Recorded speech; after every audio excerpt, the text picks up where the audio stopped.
extra time.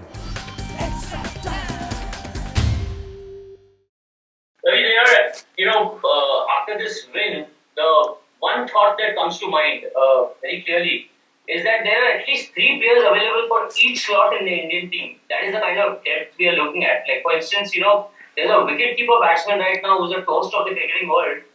And then again, there are two warming the bench whose potential is nowhere in doubt. So this is the healthiest problem of plenty that the Indian cricket has ever faced. Your thoughts on this? I think very good question, and that's the most positive thing to come out of the bubble, Srini, because of the bubble you had to go with enlarged squads. Normally you would go with 17, 18, but because of the bubble and because of the quarantine laws that exist, you have to go with 25, 30, 35 in certain cases. So as a result of which, you had to dig deep and pick your best 30 players. And as luck would have it, we were left with no choice but to play each 30 of them. And you found out, who's good and who's not good. So it's a good headache to have. It's something that's worked well. You would have never imagined the number of players that would have played for India, 6 months ago. If you think Natarajan would have played a test match, no way. You would have said he would have played a test match. Will Washington Sundar play a test match? No way. He would have played a test match. But these are things you would not imagine, but circumstances make it happen. And I'm glad the youngsters who got the opportunity, have grabbed it with both hands. Ravi, when you're in the WTC final, another cycle begins soon after that. From the experience of playing in the first cycle of WTC, what are the changes that you would love to see, or that you think the WTC has made it relevant as well in terms of test match? Because there is a difference in the number of matches each team plays. What do you like to see in the WTC second cycle? I'm not even worried about the second cycle. I'm thinking of the first cycle. Yes, if you ask me the problems in the first cycle, please don't shift the goalposts midstream. Okay, I'm sitting at home in COVID, right, in the month of November or October.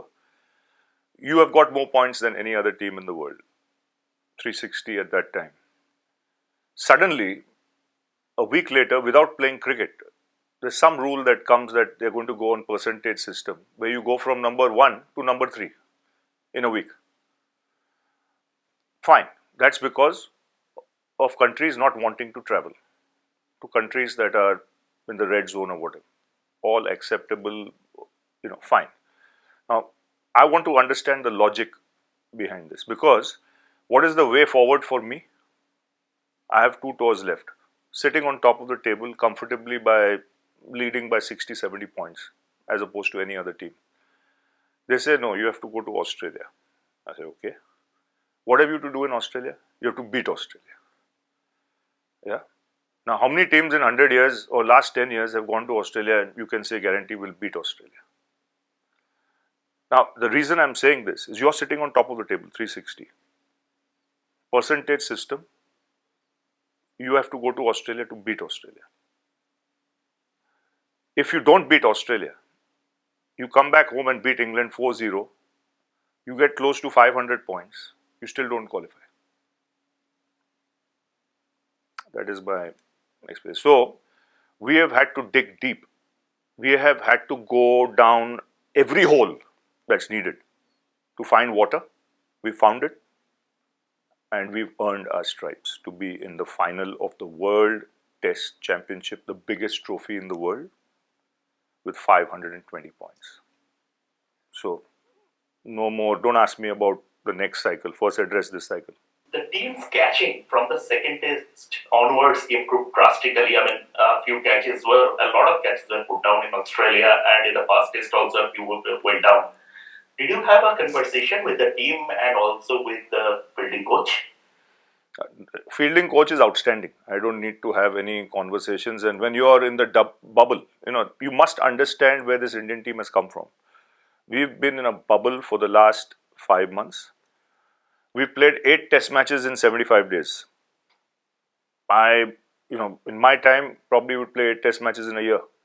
The off season, you might play 10 or 12 in a year. In 70 days, they've played 8 test matches living in a bubble. And opposition, England and Australia. So, the mental strain, the mental fatigue is going to be hard. So, you're going to drop catches.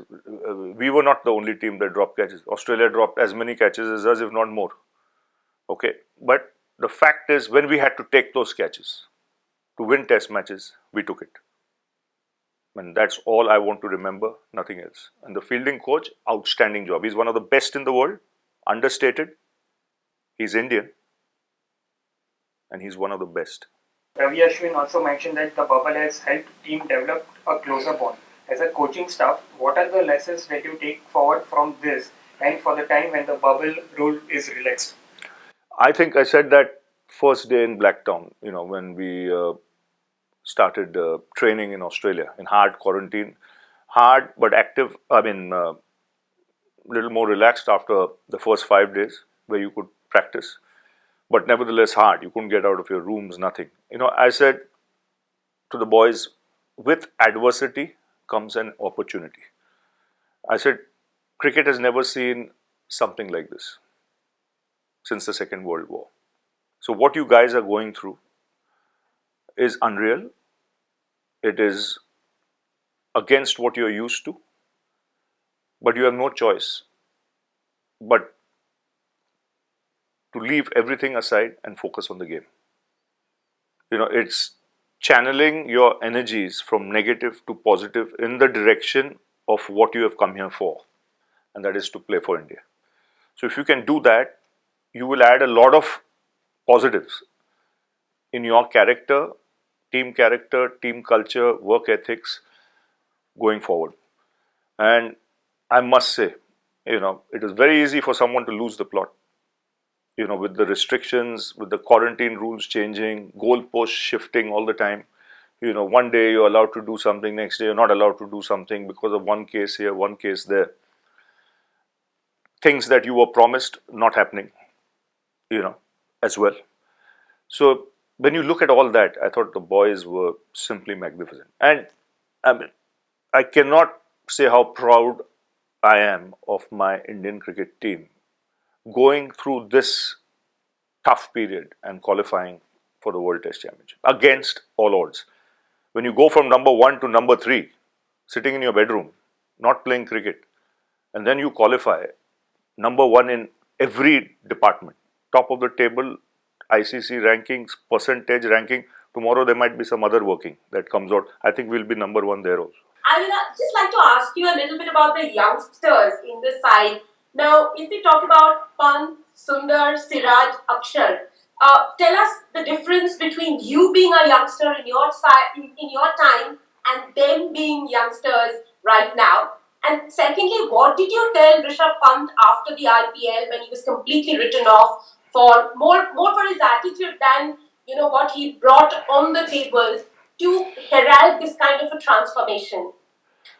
I think this is an excellent question because I can relate to it. Because at 21, 22, 23, I had similar success. I had hundreds overseas, so I can relate to what these guys have done. I think one quality that comes is you can never mistake or take away the exuberance of youth or the fearlessness. When you're young, when you don't carry baggage, you're not afraid. It's only when the baggage comes in, when you become known quantity and the pressures from the outside come in that you have to perform all the time. That's when life starts, as it started with Rishabh Pant on this trip. Let me address him first. Yes, after the IPL he came with a lot of baggage. It showed in his size. And he had to lose that baggage, which he did. And he worked his backside off to lose it. And I tell you, he has trained harder than anyone in the last 2 months. And the results are not just for him to see, it's for the world to see. When you have a naturally brilliant match winner of his ability, playing to potential, it's no greater sight in cricket. I think in the last 2 months, what he's done to win matches for India, there'll be players who won't do it in a lifetime and would have never done it in a lifetime. Now, at the age of 21, to pull off magic like he's done, after working as hard as he has, to then show in his wicket keeping, like yesterday, I think his keeping was outstanding on that wicket. So, when you add the runs, the match-winning efforts and the keeping improving and the hard work he's put in. Because, like I mentioned yesterday, he was told in no uncertain terms that this game demands respect. And you've got to respect the game a little, much more than what you do. And which he did, which he addressed. And he's reaping the rewards, what he's getting now. Outstanding, simply outstanding.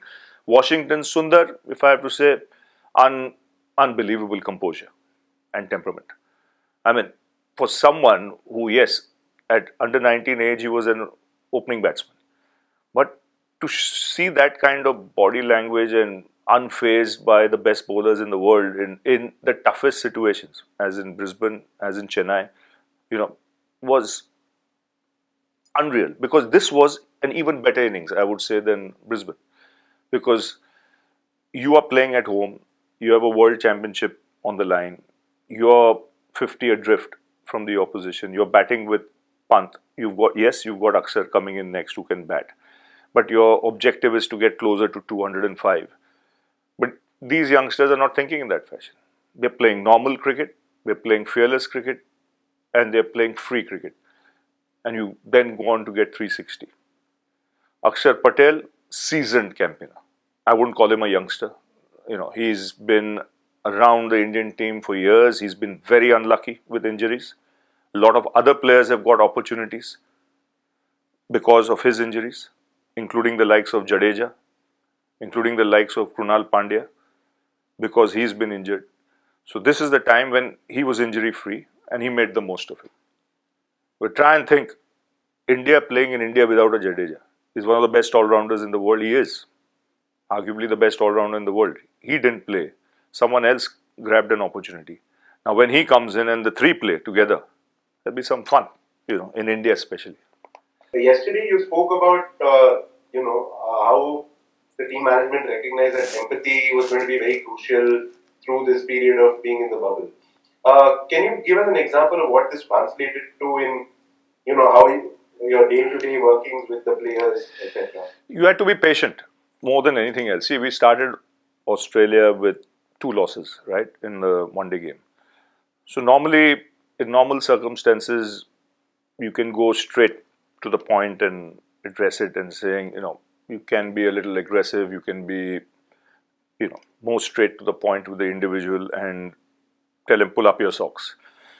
But I had made up my mind with my team management very early that we're going to show empathy.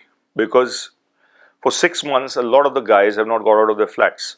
No one lives in farms and houses in India. Some do, some don't. Luckily, I have a place outside Bombay, so I could stay there and roam freely. But a lot of the other boys were in flats and they're professional sportsmen.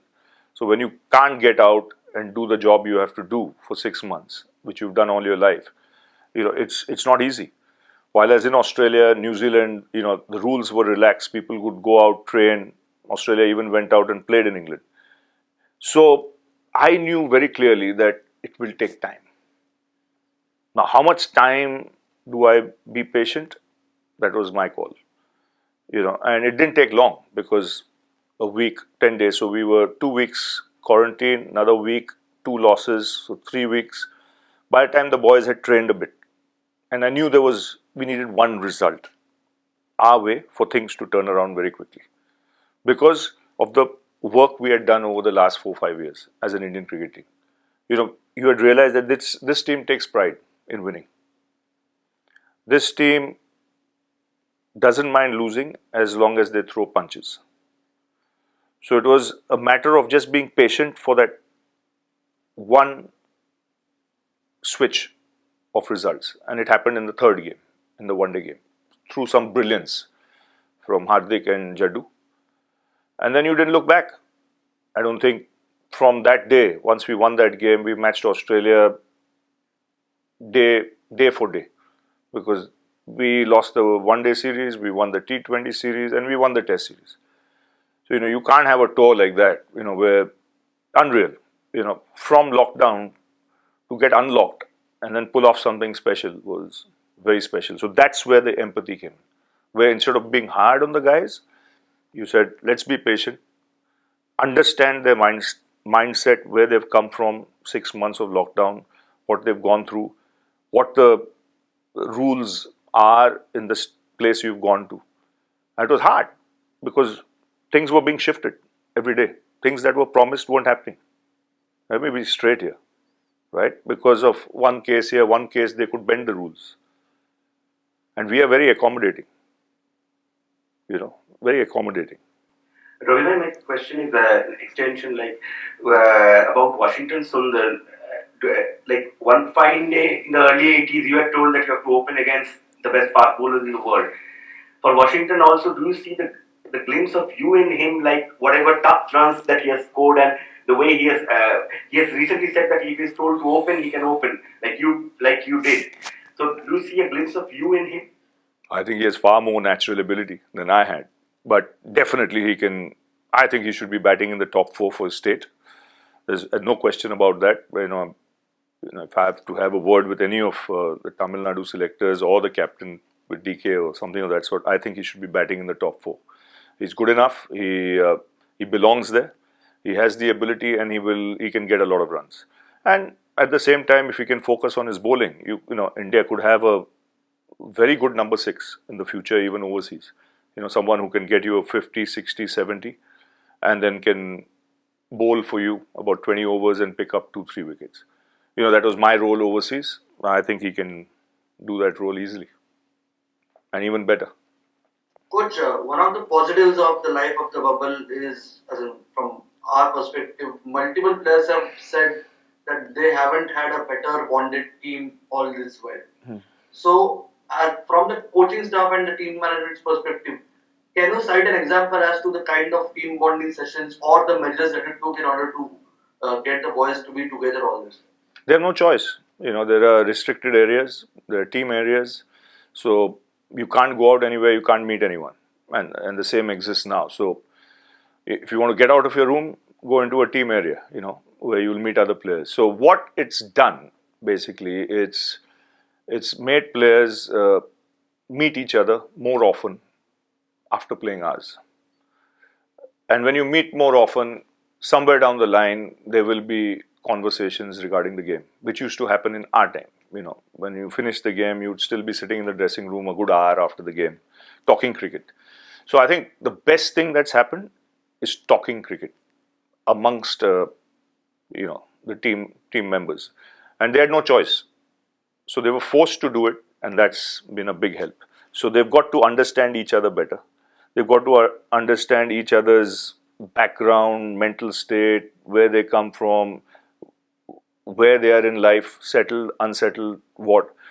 It allowed them to open themselves to their colleagues a lot more, discuss personal issues, more freely, win more trust from the team members. A lot of positives, like you mentioned, came out, and because of this bubble. Hit the subscribe option and the bell icon to get all the exclusive sports videos on Extra Time.